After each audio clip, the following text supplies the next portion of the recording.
அதிமுக ஆட்சி காலத்தில் சங்கர் ஜிவால், பிரவீன் கணேஷ், சபரீசன் எல்லாரும் வீக்கெண்டு பார்ட்டியில் ஒன்றாக மது அருந்துவார்கள் இவர்கள் எல்லாம்.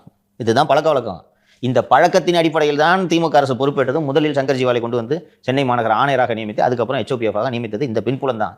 உலகத்தில் யாருமே பார்த்திட முடியாத அரிதான ஒரு அதிகாரி என்பதற்காகலாம் இவர் வந்து கொண்டு வந்து இங்கே நியமிக்கல. புரியுதா? DGP பதவிக்கு ஒரு 3-4 பேர் தான் பேனலில் இருப்பாங்க. அதில் இவர் திமுக அதிகாரின்றதை தான் நியமித்தார். இதை ஒரு பெருமையான தகுதியாக மேடையில் பேசுகிறார் என்றால் அருணுக்கெல்லாம் எவ்வளவு ஆணவம் இருக்கும். இன்னொன்று, இந்த அதிகாரிகள்லாம் எவ்வளோ உறுதியாக நம்புறாங்க தெரியுதா? திருப்பி திமுக ஆட்சி வந்துடும்னு கட்சிக்காரங்க மாதிரி சிந்திக்க ஆரம்பிச்சிட்டாங்க. ஒரு பொய்யை அவங்களே நம்ப ஆரம்பிச்சிட்டாங்க. அதாவது பேப்பரில் கணக்கு போடுறது, திமுக கூட்டணி உறுதியாக இருக்குது.